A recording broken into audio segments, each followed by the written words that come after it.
Magandang oras mga kababayan, mga ka-Golden Boy. Meron tayong video ngayon. Ito'y tungkol pa rin sa WPS. At meron tayong video na ito'y courtesy ni Historiador, Pinoy Historiador Channel.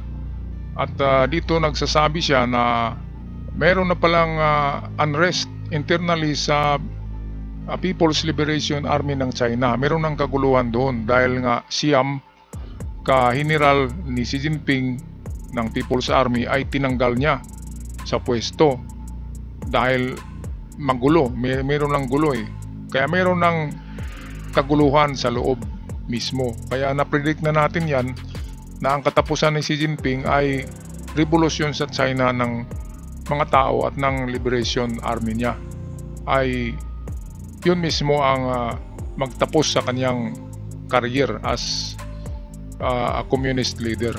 At hindi lang yan, 3 general ng Amerika ngayon pumapalag na sa China dahil sa panggigipit sa WPS. At hindi lang yan, meron pala tayong napakalaking alay at napaka-pwersado at mayaman na bansa. Ito yung France. Maliban sa NATO triad, yung bloc natin na India, Japan at Australia, NATO triad yan, ay meron pa palang pang-apat na nag-back up sa atin ngayon maliban sa Amerika. Yan ang France. Kaya ito ang video courtesy sa atin ni Historiador, atin na panuurin. 3 general ng Amerika nagbabala na sa China. Posibleng sumiklab ang malaking giyera. Samantala, may matinding kaguluhan ngayon sa loob ng China. Isipin nyo, 9 na matataas na general ng PLA, sinipak at sinipa palabas ng Communist Party. Senyales na ba ito ng pagkakawatak-watak sa loob mismo ng militar ni Xi Jinping? Panoorin ang buong video dahil ipapakita rin natin kung paano sumasagot at nagpapalakas ang Pilipinas laban sa China. Katulong ang bansang France at ang babala ng 3 US general sa China. Kamakailan lamang, isang nakakabahalang balita. Ayon sa ulat ng USNI News, ang China ay nagpakalat ng kanilang mga dambuhalang buwis at nagpadala pa ng kanilang mga puwersa o security officers sa Scarborough Shoal. Sa harap-harapan, binabakuran nila ang ating sariling pamamahay. Ang mas matindi pa rito, ginawa nila ito habang ang ating magigiting na sundalo kasama ang ating mga kaalyado ay nagsasagawa ng military drill sa lugar. Isang malinaw na mensahe ng pambabastos at pagpapakita na wala silang pakialam sa anumang kasunduan o batas. Para silang nagsasabi, anong international law? Kami ang batas dito. Mas maraming bansa ang namumulat sa katotohanan at tumitindi para sa Pilipinas. Dito na pumapasok ang mga tunay na kakampi, mga bansang hindi takot ipaglaban ang tama, at isa sa mga nangunguna riyan ay ang France. Tama ang narinig ninyo, mga kahistoryador. Ang malakas na bansang France mula pa sa Europa ay hayagang nakikipagtulungan ngayon sa Pilipinas. Ayon sa isang ulat ng Philstar, nagsasanib puwersa ang France at Pilipinas para labanan ang tinatawag nilang maritime trilemma, ang 3 malalaking problema sa ating karagatan: seguridad, pangangalaga sa kalikasan, at ang kalayaan sa paglalayag. Ayan, hindi lang kalayaan sa paglalayag mga kababayan, yan ay kalayaan sa pangingisda natin. Yan ang ating hanap buhay. Yan ang hanap buhay ng taga-Palawan, taga-Sambales at iba pang mangingisda. At kung walang nangingisda, wala tayong mabibili na isda, di ba? At hindi tayo makakatikim ng mga masasarap na isda katulad ng mga tuna, bluefin tuna, yellowfin tuna. Lahat ng mga yan ay nandyan sa WPS, mga kababayan. Kaya magkano ba ang presyo ng isang tuna? Nasa 3,000 yan isang isda lang yan Malaking isda yan tuna, yung mga bariles, di ba? At hinayaan natin na Chinese ang mangingisda dyan. Grabe, mga kababayan. Atin yan karagatan tapos iba yung nakinabang.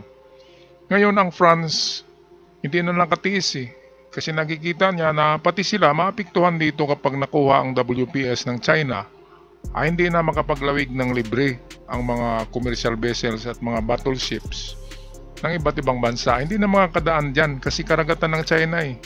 Magbayad ka muna at humingi ka ng permisyon. Yun ang mangyayari dyan. Magiging negosyo ang WPS sa mga merchant ships.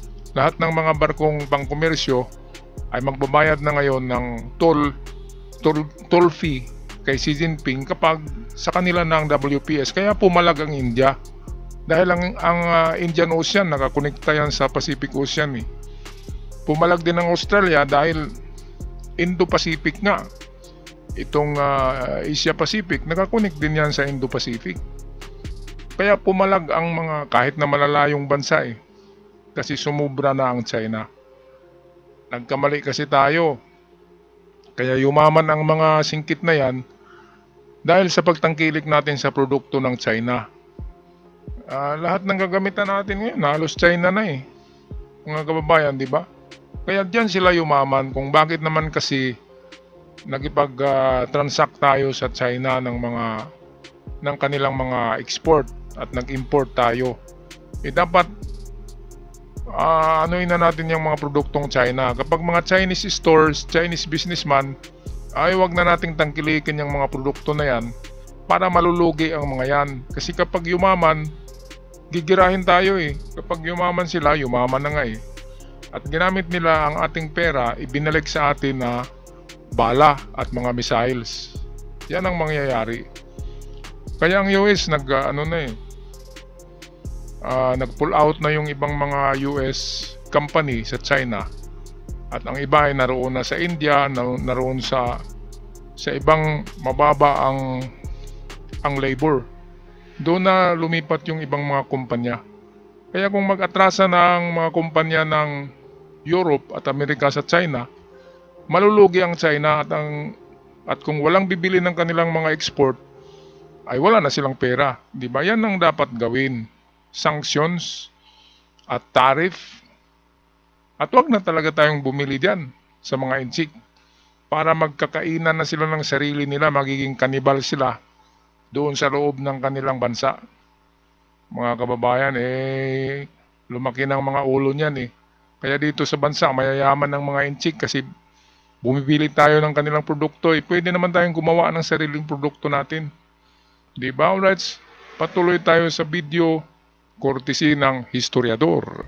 Bakit ito mahalaga? Dahil ipinapakita nito na ang laban sa West Philippine Sea ay hindi lang laban ng Pilipinas. Laban ito ng buong mundo. Naiintindihan ng France na kapag hinayaan nating isang bansa lang ang magkontrol sa isa sa pinakaabalang ruta ng kalakalan sa buong mundo, lahat tayo ay talo. Ang kanilang tulong, kaalaman at teknolohiya ay isang malaking bagay para sa atin. Malapit nang dumating ang mga bagong armas ng ating hukbong dagat. 6 na bagong Agusta Westland AW159 Wildcat helicopters ang malapit nang makuha ng Pilipinas mula sa defense company na Leonardo. Ang bagong batch ng Wildcat helicopters ay inaasahang gagamitin sa 2 Malabar-class frigates na gawa rin ng HD Hyundai, pati na rin sa 2 pang frigates na planong pirmahan ngayong taon. Batay sa parehong ulat ng DND, ang halaga ng kontrata ay nasa 34 bilyon, katumbas ng humigit kumulang 585 USD milyon. Hindi pa kasama ang bala at mga missile at kasalukuyang hinihintay pa ang pinal na pag-aproba bago tuluyang simulan ang pagbili. Ito mga kababayan sa panahon lang ni PBBM na mas grabe talaga ang dami na binili natin. Merong mga eroplano, ngayon meron na ng mga helicopters at balita ko ay kukuha tayo ng isang submarino. Kaya ang ibang pera dyan na pinanggastos ay nagdagdag na si PBBM dyan eh. Sa tingin ko sa kanyang Marcos Gold. Hindi na kasi kaya ng bansa natin ng mga budget na yan na panggera. Kasi ninanakaw ng mga magnanakaw, nabuhaya, saka mga linta ang pera ng bayan. At kung maisuli lang yan ng mga magnanakaw ang mga pera na yan, ay malaking tulong na yan sa pambili ng kagamitan na pangontra natin sa China. Yan talaga ang ano. Kaya nga bawat bansa mayroong sundalo eh. Kasi kung wala kang sundalo, aatakihin ka talaga ng mga bully na bansa. Ngayon kung mag-budget tayo sa military natin, sa armed forces, dapat meron tayong at least $40 billion. Kasi ang Australia ngayon, nang mag-modernize sila, ngayong 2025, bumudget sila ng nasa 48 billion US dollars. Ang Japan naman, nag-modernize sila since 2024, ay nag-budget din sila ng nasa 58 o 54 billion US dollar. Malaki ang budget ng Japan. At kung i-convert natin yan sa piso, ay trilyones na yan. At hindi talaga yan kaya ng Pilipinas. Pero sa panahon ni Digong 7 trillion ang inutang ni Digong sa World Bank. Pwede na yun pambili lahat ng gagamitan sa army, sa armed forces. 7 trillion inutang ni Digong sa 6 na taon lang. Grabe si Digong, mga kababayan. Kung pagsamasamahin natin ng utang ni PBBM saka yung naunang mga presidente, ang lumabas ay nasa almost 7 trillion din. So ibig sabihin, 6 na presidente nakapag-utang lamang ng 7 trillion, pero si Digong sa kanyang panahon, 7 trillion din ang nautang niya, equivalent sa 6 na presidente na dumaan ang utang ni Digong. So doon makikita nyo, mga kababayan, gaano ka marunong si Digong kumuha ng pera ng bayan. Di ba? O ito yung chart to. Pakita natin itong chart. Ito, tingnan nyo, mga kababayan. Yan yung mga presidente at mga utang nila. Okay. So patuloy tayo sa ating video courtesy ng Historiador Channel. Ano ba ang kayang gawin ng mga wildcat na ito? Hindi ito basta-bastang helicopter. Ang mga ito ay tinatawag na submarine hunters. May kakayahan itong mag-detect at magpakawala ng torpedo laban sa mga submarino na nagtatago sa ilalim ng karagatan. Bukod dyan, armado rin sila ng mga missile na kayang bumanat sa mga barko sa ibabaw ng dagat. Isipin nyo ang ibig sabihin nito. Sa gitna ng pagdami ng mga barko at posibleng submarino ng China sa West Philippine Sea, ang Pilipinas ay nagkakaroon na ng ngipin para makita at malabanan ang mga banta na nasa ilalim ng tubig. Ang China ay naging very good sa cyber warfare.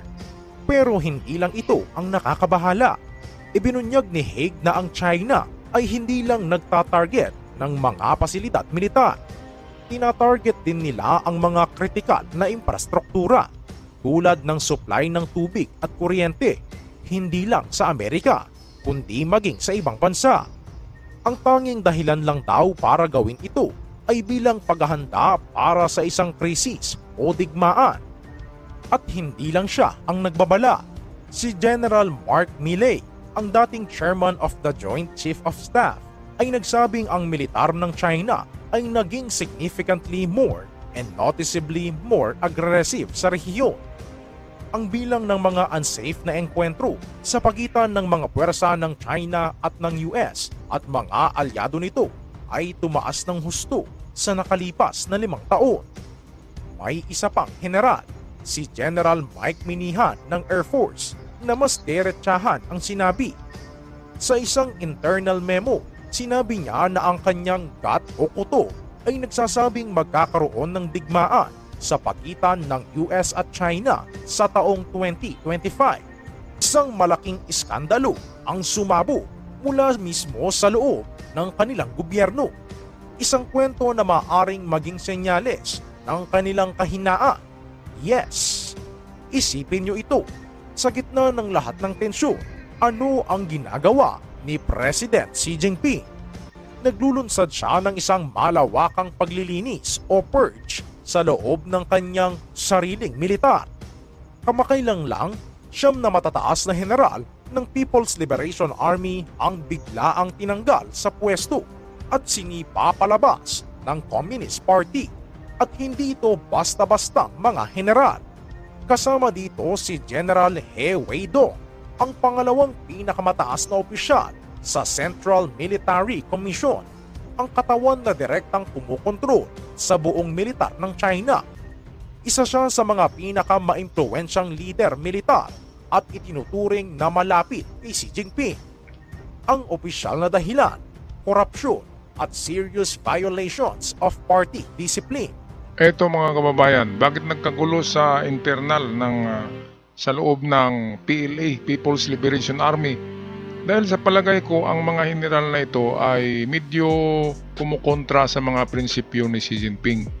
Nagiging parang democratic ang utak. Kaya ayaw ni Xi Jinping ng ganyan. Ngayon dahil sa Siam pala yan, napakarami yan, merong mga followers yan, merong mga loyalist yan na army. Yang Siam ka-general ay pwedeng maglunsad ng kudita yan kapag nakita nila na talagang itong gira ni Xi Jinping ay walang patutunguhan yan at hindi sila mananalo talaga. Kailanman hindi sila mananalo sa US. Kahit US lang ang kalaban nila, hindi na sila mananalo. Nandyan pa ang Japan, nandyan ang UK, nandyan ang Australia, nandyan ang France, nandyan ang nandito tayo, Pilipinas. Di ba anong kalaban-laban ng China? Yung kanyang kaibigan na Russia, pilay na eh. Pilay na ang Russia at ang ending ni Putin, bibitayin din yan ng kanyang mga mamamayan doon sa Russia. At sino pa? Yung tidibir sa North Korea, wala pa, hindi pa umaksyon eh. Kasi marunong din yung tidibir na yan. Ang mga girlfriend ng tidibir na yan ay mga Amerikana eh. Kaya kung makipigira siya sa Amerika, magagalit yung mga girlfriend niya ng mga modelo ni Kim Jong-un. Kaya ito ang tingin ko sa China. Ang katapusan nito ay matutulad dito sa isang emperor sa China noon. The history will be repeated. Yung si Emperor Xi Huangdi. Si Xi Huangdi, yun yung nagpagawa ng pagtapos ng The Great Wall of China. At dahil sa inubos ni Xi Huangdi ang pera ng China noon, nagpagawa kasi yan ng palasyo underground at meron siyang ginawang 3,000 ka-army na gawa sa lupa. Yung Terracotta Army gawa sa clay at naubos doon ang pera ng China dahil sa pagpagawa ng palasyo at mga army underground kasi baliw na baliw na emperor. Katulad din itong si Xi Jinping, baliw ito, merong sakit sa utak ito. Hindi marunong mag-estimate kung kaya ba niya ang Amerika at ang kaalyado nito. Hindi marunong tumingin Akala niya powerful na talaga sila. Napakakitid ng utak. Ganyan kapag hindi naniniwala sa Diyos ay walang respeto sa kapitbahay. Mantakin nyo, karagatan natin binabakuran, hindi na tayo makapangisda sa sariling karagatan. Sila yung nangingisda sa karagatan natin. Kaya kung ang bahay mo ay babakuran ng ibang bahay, babakuran ng ibang tao ang bahay mo, hindi ka makalabas sa gate mo, anong gagawin mo? Diba? Last resort na yan iniinsulto ka na. Bahay mo na, binabakuran pa. Kaya dapat magwala na tayo. Magwala na ang Pilipinas niyan, mga kababayan. Kaya itong binili natin ng mga Wildcats helicopters na tinatawag na submarine hunters. Ang China kasi ay merong 12 ka submarino.